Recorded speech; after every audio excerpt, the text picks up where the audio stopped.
Thank you so much for having me. It's a delight to be here today. Privacy is a topic I care very, very deeply about, and many of you may know I and EY really have been working on this tool and technology called Nightfall for the past few years. So what I'm going to do today, very quickly, is give you a speed run update on where is Nightfall, how are we progressing, and things like that. So I'm going to go ahead and hit the share button, and hopefully I correctly so that you can see my Nightfall update, and somebody will tell me if I got it wrong. No, okay, sounds like it's somewhat visible. So what is Nightfall? So basically, we are building two things here at EY for enabling privacy. The first is called Nightfall. It's in version 4. We're in version 4 now. It is a ZK rollup that basically allows for standardized functions for very high volume, privacy-enabled payments, transfers, and swaps. We can handle up to 400 million transactions a day, roughly 4,000 at its maximum capacity. It's designed to be scalable, and it's fully it's fully EVM compatible. So you can deploy it basically on top of any EVM compatible blockchain.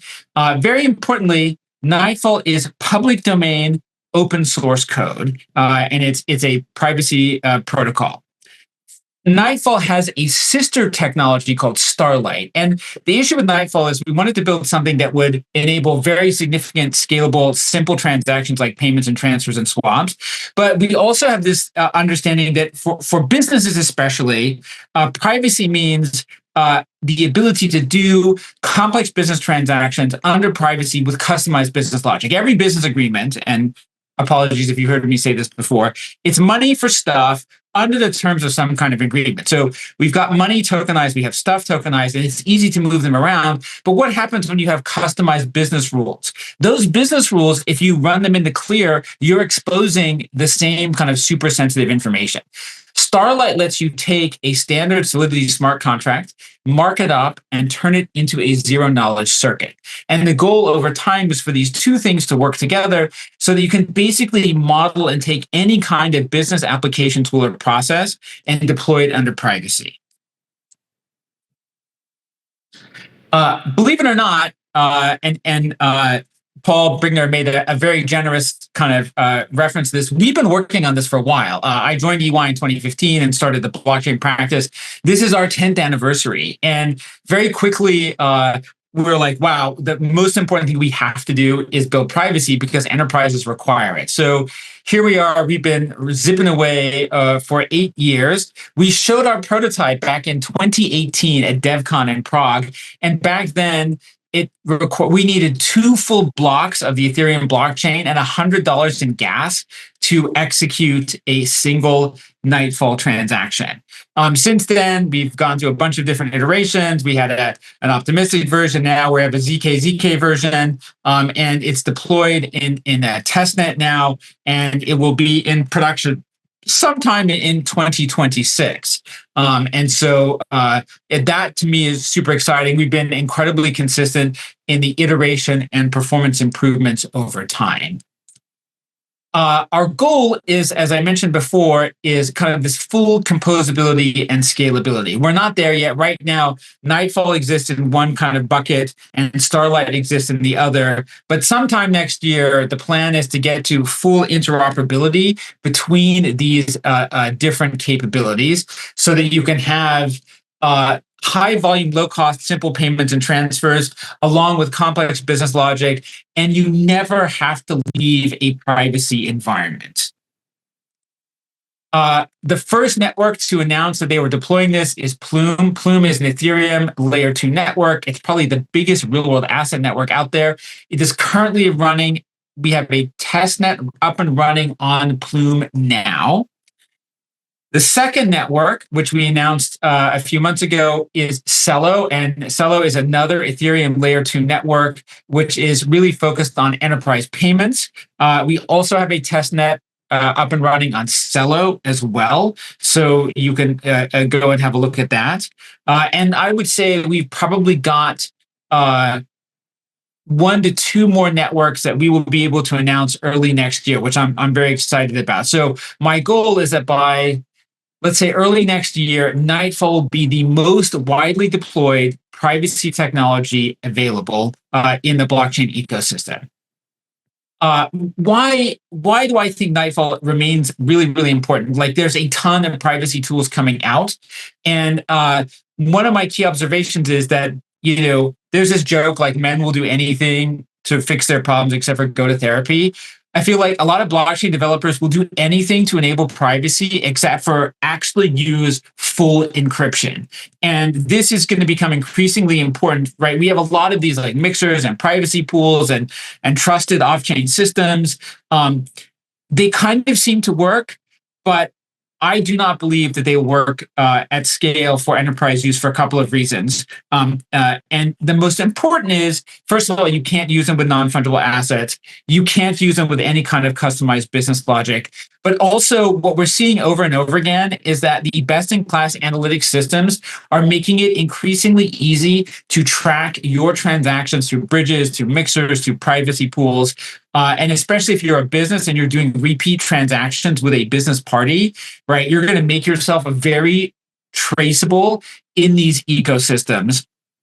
And you're effectively disclosing this data. And I had this aha moment a few months ago. I was at the Technical University of Munich, and the Chainalysis folks were giving a great presentation.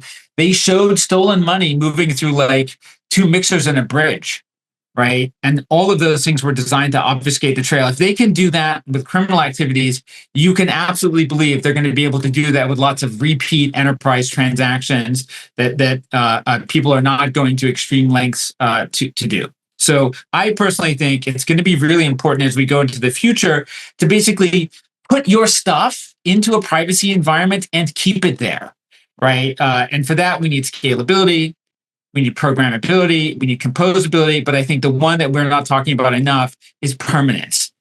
Every time you move stuff in and out of privacy, you are leaking all kinds of critical metadata. And if you're a business and you care about your very sensitive business information, that's not a good thing.